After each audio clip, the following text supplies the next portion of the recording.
big brothery feeling about that. Thank you all for coming out to this, and really grateful to have John Collins, the director for Elevator Repair Service, here with us. I just heard at various events and gatherings, I'd heard ERS's name come up often, and knowing that their show Gatz, which you see a still from up there, is on right now at the Public Theater and has been at the McCarter. So many of you have probably seen it, or heard about it, or read about it in various publications. I thought it would be interesting to ask John if he had a free day to come down here, which he graciously agreed to do in between the many things he's doing.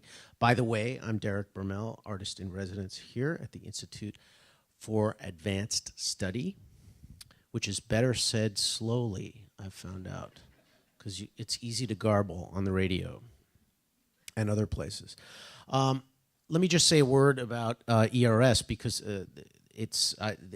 you often like to refer to yourself in the plural rather than you taking credit as the director. They do a lot of work together, and it's quite democratic. Some might say communist, but we won't say that. Or a benevolent dictatorship. Okay, a benevolent dictatorship. Aha. Depending on the day of the week. Yeah. Right. Okay. ERS was founded in 1991, and it is said to be one of the most acclaimed experimental theater company. I don't know if you like that moniker, but that's your moniker. So I do, actually. Own it. Yeah. In the U.S. today, and they perform all over the world. They perform pieces which are based around a broad range, I would say, that's putting it lightly, of subject matter and literary forms. And not only literary forms, but their current production, Gatz, is a 6-hour enactment of the novel Great Gatsby with a dinner intermission. I know some of you saw this at McCarter. It's now at the Public, and it's been extended to May 13th. So if you just love John here, then you can run to the Public Theater and try to see one of the sold-out shows, right? I imagine. I think there are a few tickets left. There's a few. This week. Yeah. John will help you out with that. The New York Times said that you have never missed a performance. Is that still true? That is still true. Wow. Okay, so they don't perform much, I guess. We're not performing today. They're not performing today. That's about it. But they've won 3 Elliott Norton Awards. You're going to have to fill us in as to what that is exactly. But John himself is the recipient of Guggenheim Fellowship and Lucille Lortel Awards for Alternative Theater Experience. Best Director, Obie. Lortel, Best Director. Lortel, Best Director, Obie Award for Performance. So they have their share of awards, but more importantly, they have a loyal following, and of which I am one. So, John Collins, everybody. Thank you. Thanks. It's very nice to be here. This is very soothing and relaxing to be out of the theater and out of the city for a day or so. It's very nice. I just remembered the thing that I should say first, that I always forget to say first because it's a question that always comes up, which is, why is it called Elevator Repair Service? So for once, I'm remembering to explain that first. I've just taken away your first question. But I'll just go ahead and answer it then. It doesn't really have much to do with what we do as a theater company, although I have been told, it's very appropriate for what you do. I don't know what that means. And I don't intend to explain that today. But the origin of the name is... it comes from my childhood, actually, when I was, for fun, visiting a relative at work and who worked developing a survey for unemployed people to help them determine what would be a good job to apply for. And so my cousin and I, we were 11 years old, I think, taking this test just to see what it would say. You'd answer all these questions about do you enjoy working with your hands? Do you enjoy working with other people? Do you enjoy technology? Gave all completely honest answers, and the machine spit out that I should be an elevator repairman. So that there were a couple of other good options as well. I had other options, but they were, I think, welding instructor. My friend got funeral home director. So this story had always been there in the background, and when some friends and I were thinking of starting a theater company in New York in the early 90s, it was another friend of mine, James Hannaham, someone with a much more perverse sense of humor than my own, said, well, if we're going to start a theater company, we have to call it Elevator Repair Service, because we have to make that come true. So... So it's sort of come true. That probably done some welding in your day, right? I've actually never done any welding. I've been around welding, but I've never done it myself. So that, fortunately, like working with your hands or not? I do actually. Oh. Yeah. So I mean, if this doesn't work out, I can still think about that. Anyway. I mean, it was a name that we chose back then almost jokingly, and I did not think it was going to stick. But I think partly because it is so unusual, it did stick, and it stuck right away. So I wish that inside joke had involved a shorter name, but here we are. We got to move on from the name. I have a few more things I'd like to say about it. No. Okay. But I thought I would start by talking a little bit about the... a trilogy of pieces that we've made recently, which is an unusual thing for us to do. And then I'll say a little, and I'm going to show you a little clip of those three pieces. We've gotten a bigger name for ourselves lately, so to speak, with these literary adaptations. We did The Great Gatsby first. You see, it is true we are running the Gatz is the name of our show, based on The Great Gatsby. We did that first in 2006, which is why it says 2006 up there. We've been doing this show for a while now, and it's running right now at the Public Theater. That was the first. We decided to, rather than make an adaptation of the book, rather than rewrite it into a play, we decided instead we would just present the book as though it were a play. And so this was a big experiment then, which I think has worked out. It was one of the more ridiculous ideas we've ever had, and it has been our most successful. We followed that up with a similar treatment of the first chapter of William Faulkner's The Sound and the Fury, where we did a mostly verbatim presentation of that first chapter of that book, which is the most notoriously difficult chapter. It's the Benji chapter. It's told from the point of view of somebody who is, among other things, mute. So that was one of our first challenges in terms of our first-person narrator is mute. So that was... but we went straight to that book, or straight to Faulkner, because we knew we wanted to take something from that same period in American literature, but something that was going to present us with an altogether different challenge than The Great Gatsby had. And so we, sure enough, found a challenge in The Sound and the Fury.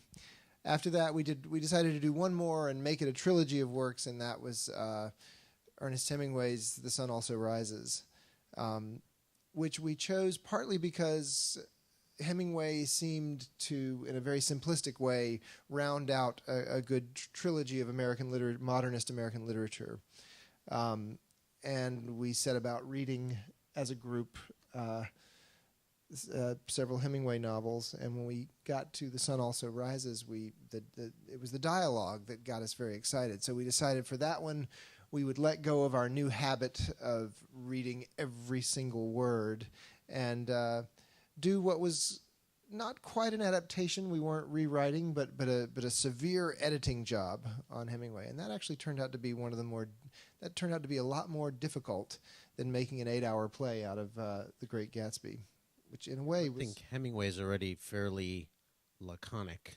Yes, but we were interested in was the dialogue, and what we saw with the Hemingway was a play inside of that novel that seem to already exist. So maybe before I talk any more about the how and the why of any of these things that we've done, I'll show this. This is 5 minutes, and you'll see a little bit of each one of the shows. None of this does any of the work any justice. No video presentation, I think, does for a piece of theater, but it will at least give you some images. If you haven't seen these shows, it'll give you something to work with mentally as I'm talking about it. So maybe we can dim the lights now, and I'll show this video. Try not to.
champagne from Magnums. The wine is better, but it would have been too hard to cool.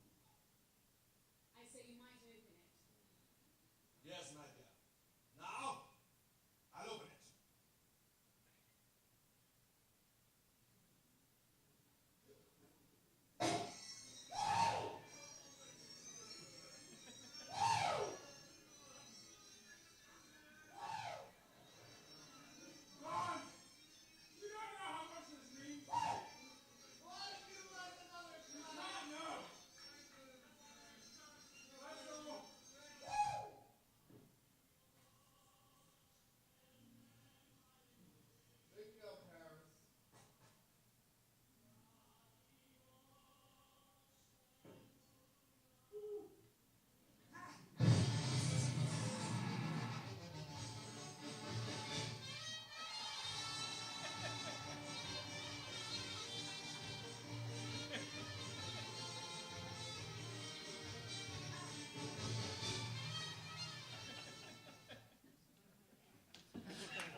So that's a little peek.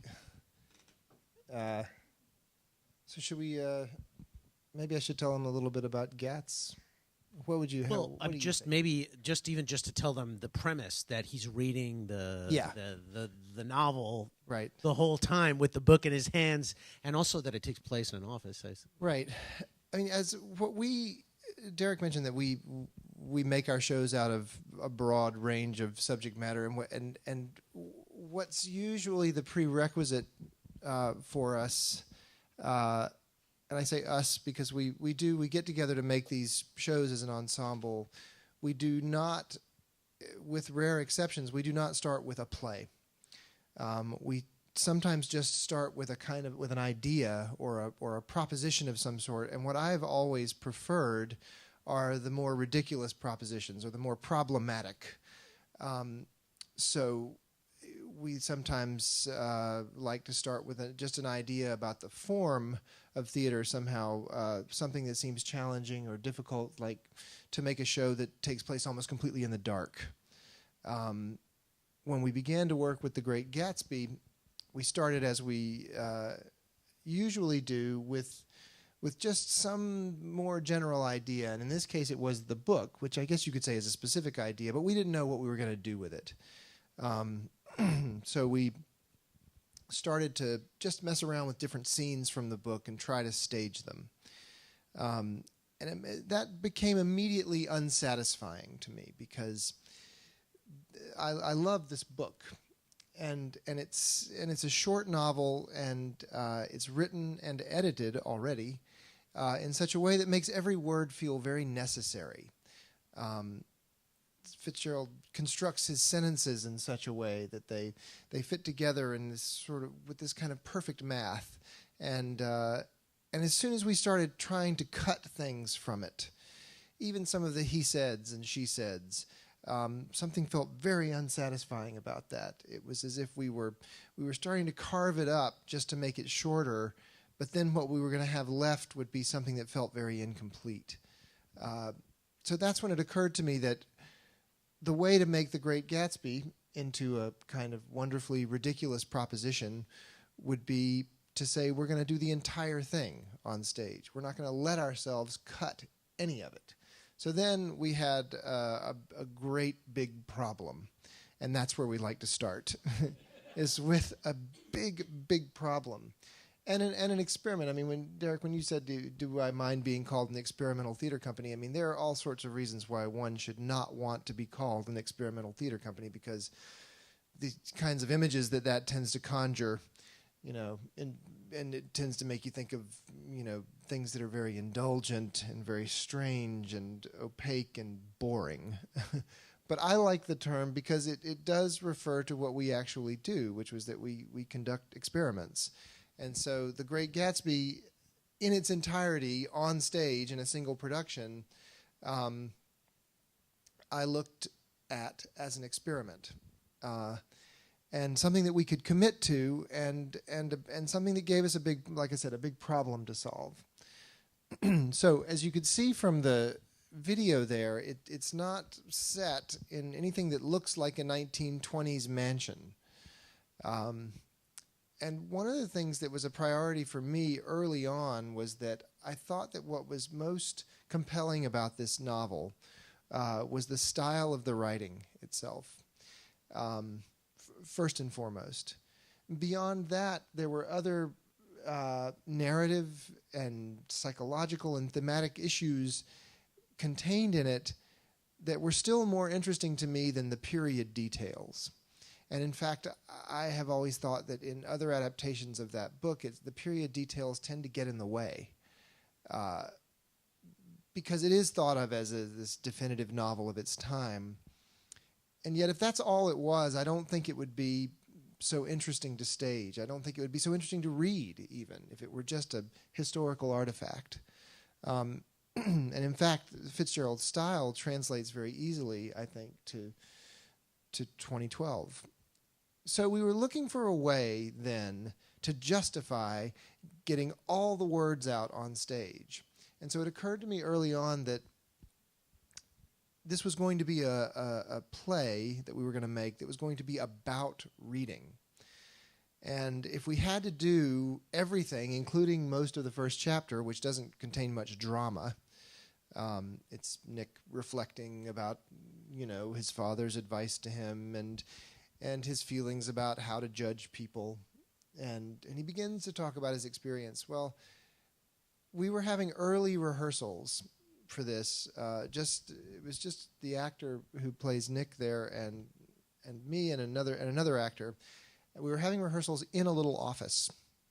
For whatever reason, and it's been years now, and I can't quite remember why we couldn't do this in a real rehearsal space, but we were in a little office. And as I like to do, we decided to use that place we were in as a found set. We were just going to let's just imagine that this is the set for our show. What show would be happening on this set? So we were in an office, so that's where I got the idea that this would be a play about a guy who finds the Great Gatsby in his desk when he can't get his computer to work. He's bored, he's uninterested in his work, so he starts to read. And that was the launching point for the whole show. And so we created a set that is a drab-looking office where there are stacks of papers and boxes and an old computer and a typewriter. And it's a little bit timeless, but maybe it's also from the 1980s sometime. But against that very drab working-class backdrop, he starts to read the book.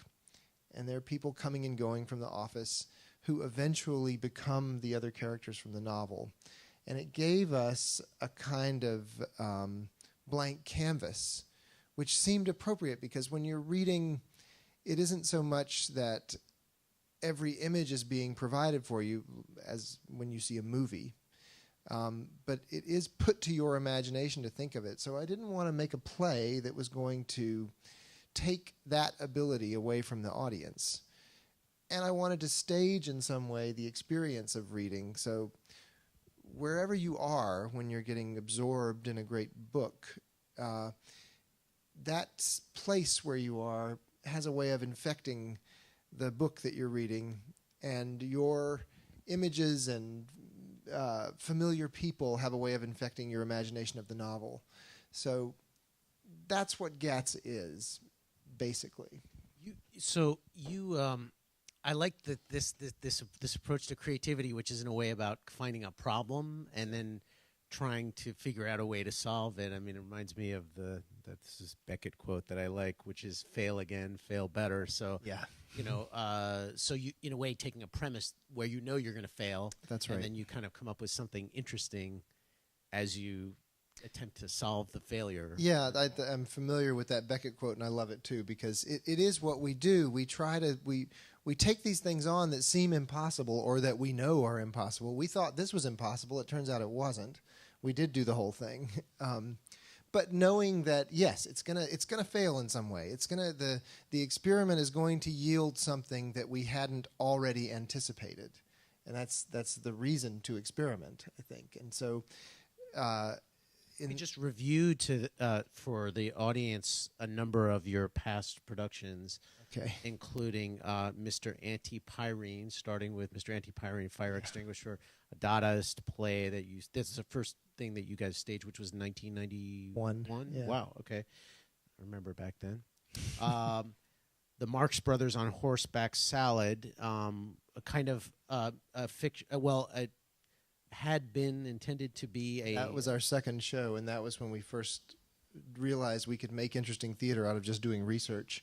Someone told us that Salvador Dali had written a screenplay for the Marx Brothers, and never actually happened, but or maybe happened. It's unclear. We learned in our research that he might have written it, and Harpo's wife might have thrown it in the trash. Right. So we Harpo never is saw there the on real stage. thing. Right. Yeah. Spine Check, which is kind of your, I guess, one of the first experiments working in the dark, or Yeah, largely that's right. in the That dark. was a sort of film noir. Yeah. Inspired Again, taking piece. something impossible, putting film noir Yeah. on stage. Yeah. Right. So there you go. There's your problem right Yeah. up front. Language Instruction, which I stole the title for one of my pieces, actually, which is an Andy Kaufman. I remember that one, the Andy Kaufman Life Imagined. Right. We're a bunch of some Andy Kaufman bits reimagined for the stage. McGurk channeling Mission Impossible. And Partly, yes. Partly, and other things, I suppose. A Cautionary Tale, it's called. Shut Up, I Tell You. I said Shut Up, I Tell You, which is a kind of blend of radio horror stories with Yale Secret Society. Is it Yale Secret Society? Did that come out of your Yale background? Well, it was. We did some research into the Freemasons for that one. Okay. So I stayed away from the Yale Secret Societies. Right, exactly. Too close to home, right? Yeah. Okay. Yeah. Because might know some of those people. Yeah. Right. We might. Cab Legs, Indian movie musicals, so kind of fusing Bollywood with Betty Boop. Yeah. Right. I remember Cab Legs because I always that permanent image of the legs coming out of the box. Oh, no, that's Total Fictional Lie. Oh, that's Total Fictional Lie. Whoops, I'm mixing them up. You're going to name them all, it sounds like. Which is a documentary. Yeah. We don't have to go through all these, but I wanted to give them an idea of the range of material. And the literature has been what so many people have come to know of us lately. But what we were in those earlier years, we were discovering that we liked trying to put things together that did not belong together. Working with some kind of fundamental juxtaposition or contrast as a way of generating our problem. And I mean, I feel like literature recently has come up in the work a lot, but in the past, I mean, I thought of music as something which really holds these works together. I mean, yes. I really related to that, and but also dance. I mean, you have several choreographer. I mean, there's Catherine Profeta and Susie Sokol, people who are very interested in dance, and there's a lot of translating that goes on in the making of the work, so that you did see some dances in a couple of those.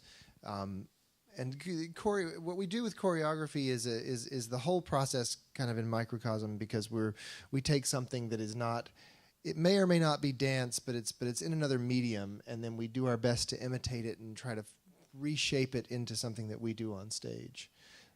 And it comes in at unexpected times. People start to dance suddenly. In the middle of the when you have the realization of the Henry James Turn of the Screw, which is called Room Tone. Room Tone, right?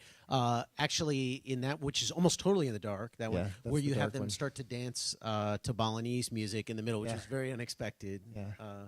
Yeah, it's a kind of way. I mean, this is how we work. I mean, it's part of working as an ensemble the way we do.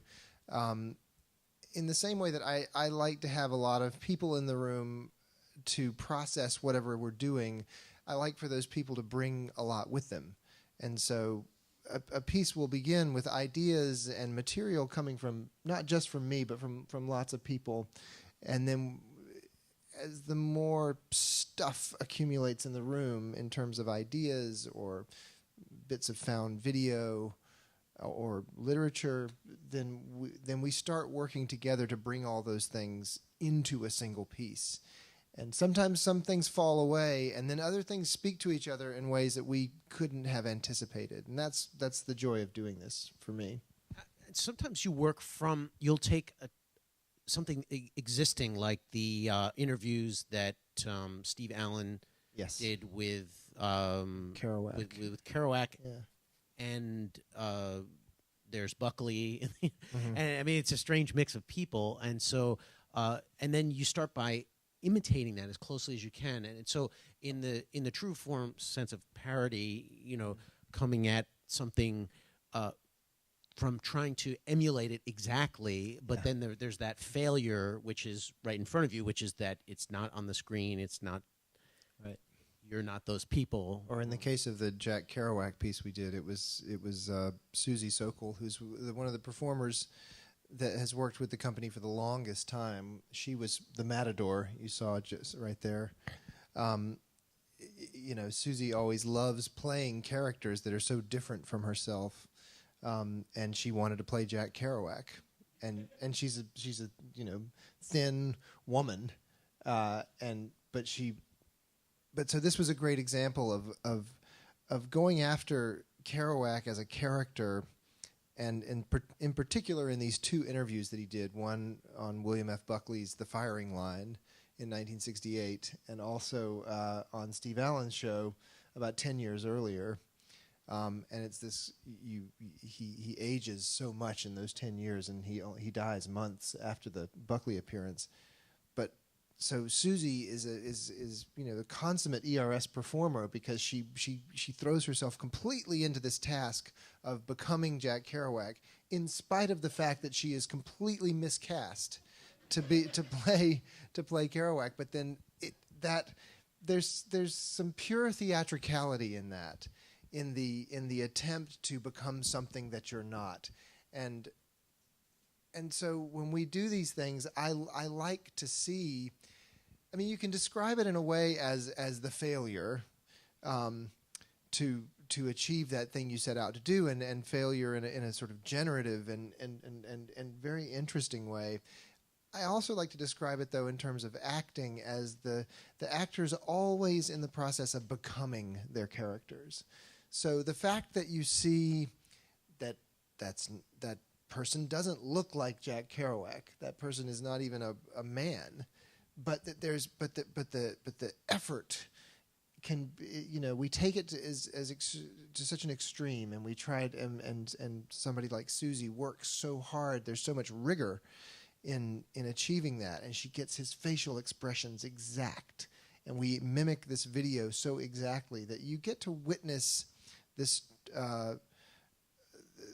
some kind of transcendence happening. Yeah, and also, I suppose there's that they're in the act of becoming something that they can't get to, so they're Right.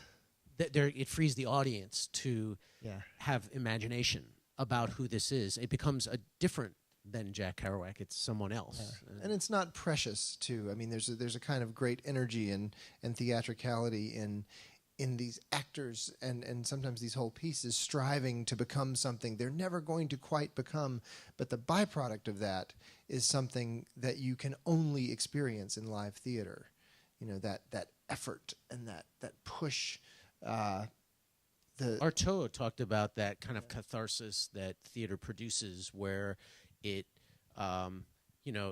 brings you to this point where that live theater does that you just can't experience in any other way. Yeah, and Artaud talked about it in such dramatic and violent terms, but I always related to the way that he talked about that, because there is something about that struggle to become something in live theater that is made more rewarding for the audience in its imperfection, and the awkwardness and the messiness of live theater is very much connected to what's unique about it, and that You called it cruelty. yeah, which is one of those unfortunate terms that makes people fear experimental theater.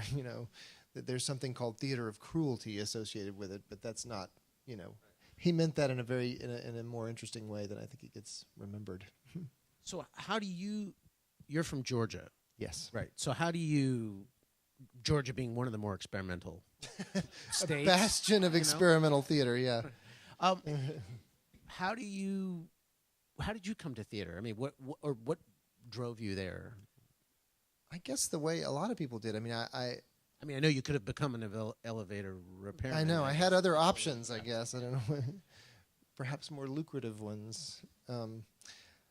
I think, I mean, my first experience of realizing that I wanted to have something to do with theater and performance was being about 8 years old and seeing my sister in a ballet recital and having this aching feeling that she was getting to be involved in something.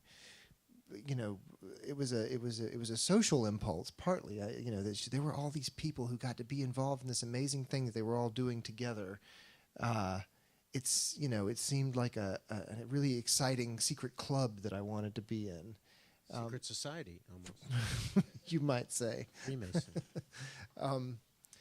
So there was something about that was what the original impulse was, and I think that's why I continued to work in live theater. I think that's why I continue to work with an ensemble, because there is something unique about creative work that requires the collaboration of a group of people, and there's something thrilling to me still about what comes about through this kind of collaborative work.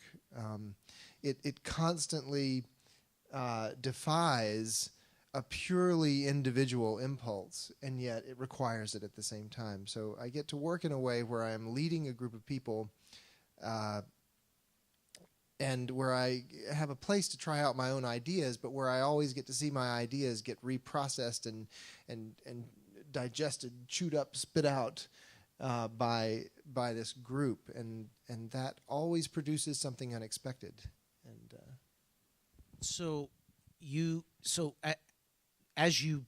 as ERS has gone on, some of the members have kind of gone on to do other things. I mean, James Hanahan is a well-known writer now. Steve Bodo's obviously with the Daily Show, and he's been here. And he's been here. Yes, yeah. You might have seen him speak here. Yes, all great artists come through here. So you've had. And of course, Scott Shepard works with the Worcester Group, but does other stuff too. And how has that been? Do you feel like the hedgehog and you're doing your thing while these other people are kind of going off? And I mean, do you have other things that you want to get involved in and work on, or is this? Well, the nice thing about doing this kind of work is that I can bring my other interests to it. I mean, one of the reasons that actually, it was Steve Bodo who first brought The Great Gatsby in for us to work on. But he brought it in because it was a story about old New York. And Steve and I were both excited about old New York City history. Our show, McGurk, was based around a legendary Bowery saloon where apparently, according to legend, people would go to kill themselves. You could order poison at the bar and go off yourself in the back room. But stories like that of old New York were what brought us to The Great Gatsby. But then it turned out we found something much more compelling in the idea of doing that. But so we're working on a piece now that is based on a Supreme Court oral argument that I have always had a sort of secret, although now less secret, passion for things legal and the Supreme Court in particular. Yeah, I mean, there are other things that, you know, at one point I wanted to become a lawyer, but but this is, you could still maybe. If this doesn't work out, you could. Well, the survey didn't say I could do that, so. You said you liked working with your hands, I guess. Right. Well, so you've got that piece coming up, and then you've also got this other collaboration with a writer Sybil, who's also been an actor in Gatz too. The way we developed a habit a while ago of going on to our next show by saying, okay, what would we never do? It was something that happened to us early on when we were doing shows that had, we thought we'd figured ourselves out, actually. We said, okay, what ERS is we take something from over here and then something else from over here that doesn't have anything to do with this, and we put these two things together that don't have anything to do with each other, and we throw in some dance, and we've got a successful ERS show. And that turned out to be completely the wrong way to make a successful ERS show, it turned out that what we really needed to do was to keep trying to find those problems to solve. And so to invent a formula for how to make one of our shows was a way of sidestepping all the problems and all the difficulty of making something from scratch. And so we realized we needed to do something different every time. And Is that why you did that mashup of all the shows at the same time? Was that kind of a way of just throwing that idea? That was another kind of experiment, working with, working with data analysis as a way of making a show. But this new one that we're working on with the playwright Sybil Kempson is in some ways a fairly conventional thing to do, which is to have a playwright write a play for you. But for us, it's the most terrifying thing because we don't do plays, and we've never worked with a writer. We've never worked with a living writer before. So this was going to...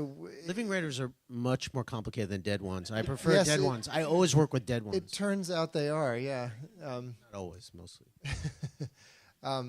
So this is us trying to make ourselves do something we thought we would never do, which was to work with a playwright. Well, I don't know how many of you have actually seen the show. There comes Dell to tell us something. But pause for a commercial break here, right. I guess. Dell. Does anybody have questions for John about ERS or anything else? Yes, sir. Oh, wait, actually, should we give you a microphone? I'll volunteer my microphone here. You say that this is very experimental in terms of creating problems that you need to solve, but do you have an idea going in as to where you want to end up, at least an image of it? And do you need to get buy-in from your cast as a director towards that end, even if the process is full of craziness? Yes. I mean, the beginning point is, I think of that as part of my responsibility as a director in this particular circumstance is to have either a very specific idea of what that problem is going to be and how we're going to work on it, and or a kind of image of what it's going to look like. Although that tends to be something that I keep to myself in a way, because I don't want the work we do to be product oriented that way. But to get inspired myself to work on something, I usually do have, and sometimes it's a very difficult thing to articulate. I have a kind of sense of what this thing is going to feel like in the end, and that's something that kind of drives me personally through it. But I have to keep, but sometimes I have to try to forget that image so that I can engage with whatever comes up in rehearsal, and it's a kind of act of faith, because when the show sort of finds its shape, it usually does work its way back to that original image that I had, but sometimes I keep it secret. But to answer your other question about the cast, I mean it's a constant exchange of me throwing responsibility to them, and I do get them to rally around an idea early on. And if it's not taking, then it usually is not what we do. So it's it isn't exactly democratic. I don't get people to vote on it, but I don't like to move forward without consensus. You could say that. Is this on? Your Kerouac story sounded like kind of pure extension, maybe an overextension of Actors Studio, Extreme Actors Studio Challenge. Matt, is that a part of it, if you will, at the acting level, not the writing or whatever level? Is that a generalization, if you will, about how you guys act, if you will? Well, maybe, if I understand that right. Do you mean in terms of taking on a sort of a great challenge in terms of becoming another character? Almost an absurd challenge, right?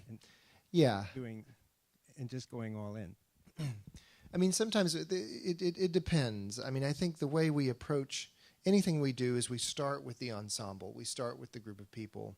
And so sometimes that means that people take on roles that are fairly appropriate for them, but I don't require that.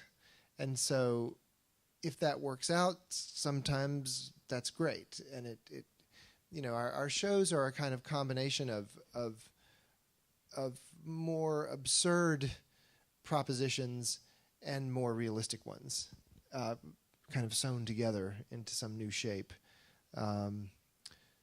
So we do have to make very conventional decisions from time to time. I mean, if I start with a group and I've got 5 men and 4 women, like when we started on The Sun Also Rises, people are drawn to characters sometimes because they are well suited for them, or sometimes they're drawn to characters just because there's something else about that character that they love. And in the case of The Sun Also Rises, I had one actress who had British parents and could do a British accent very well. She looked a lot like the way the Brett Ashley character is described. She was perfectly suited for that.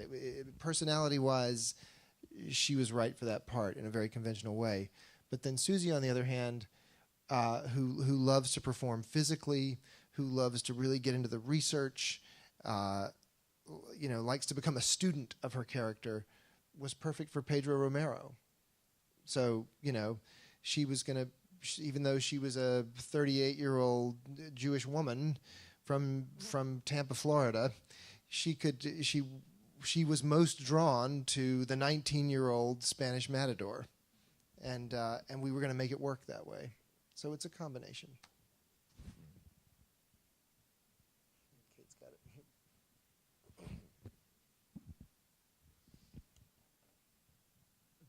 The long list that Derek read of your experiments, are they connected in some way on a journey toward a discovery that you already know but haven't revealed yet, or are these just playthings?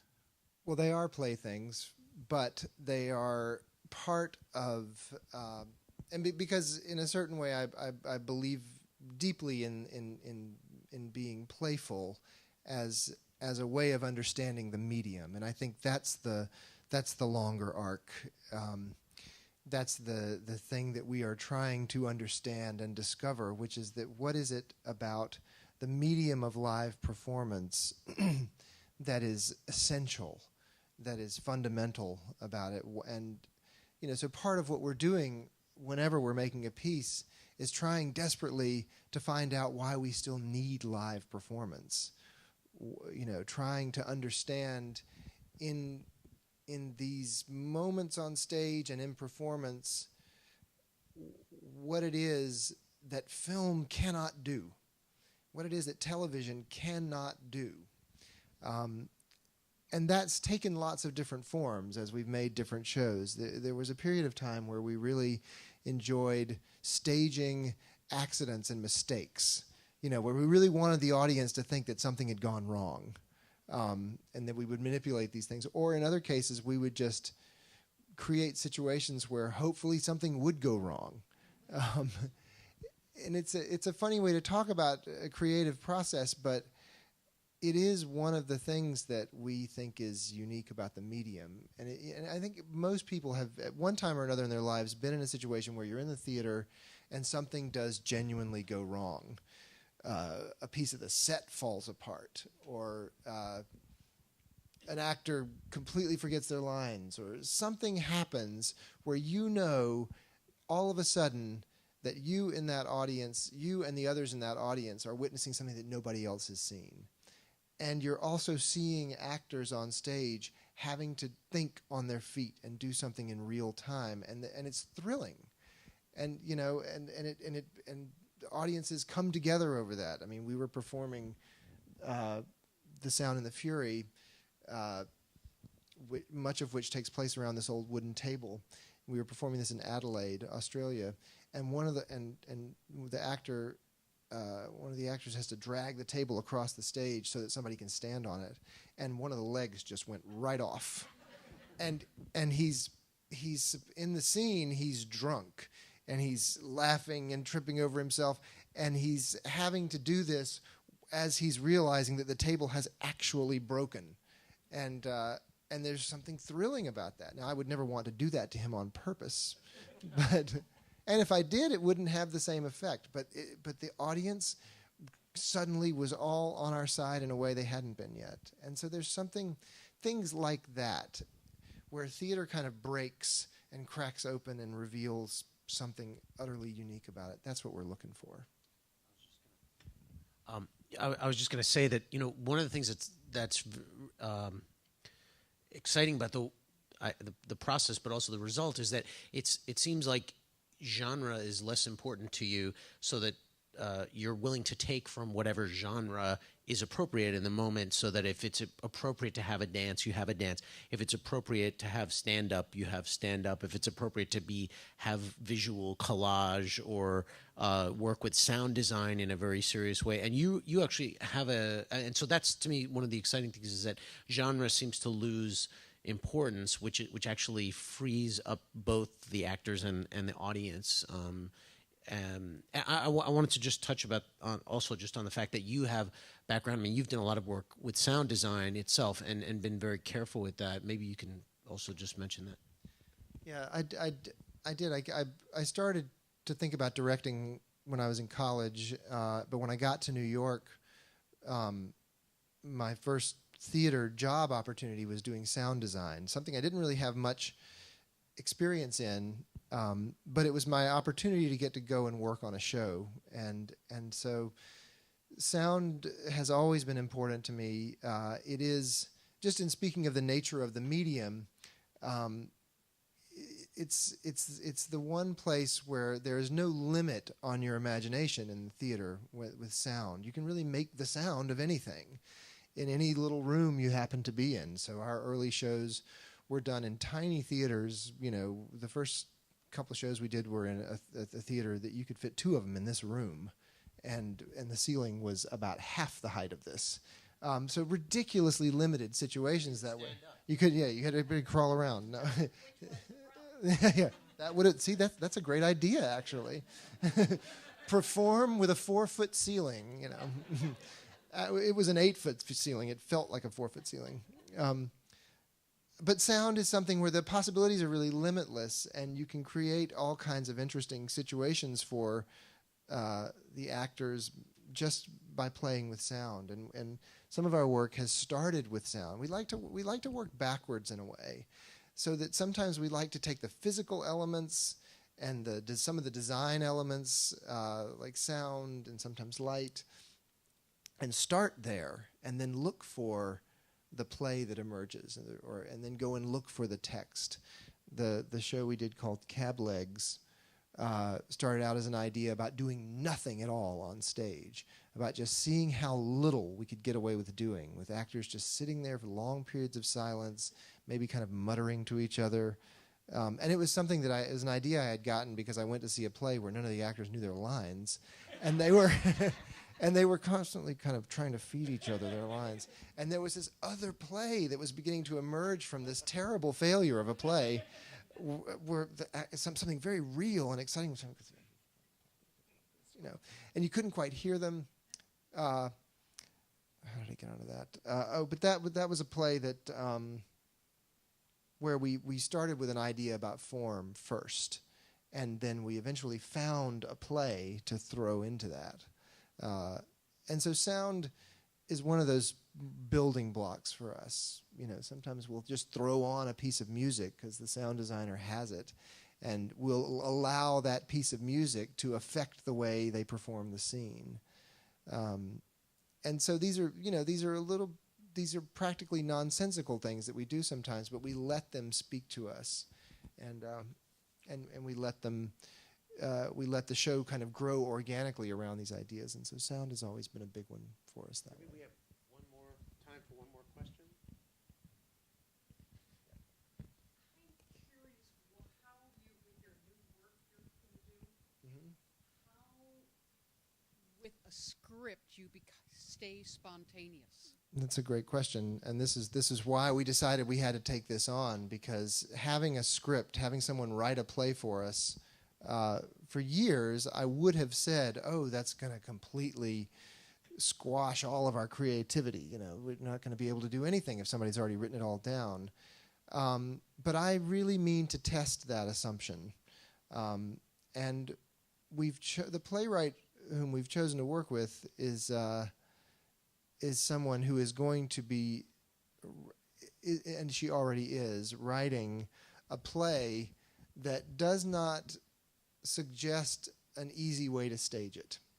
She's writing a play where the beginnings of it we've already got, which is sort of domestic scene where there's crazy things happening just on the other side of the wall from this couple trying to eat dinner.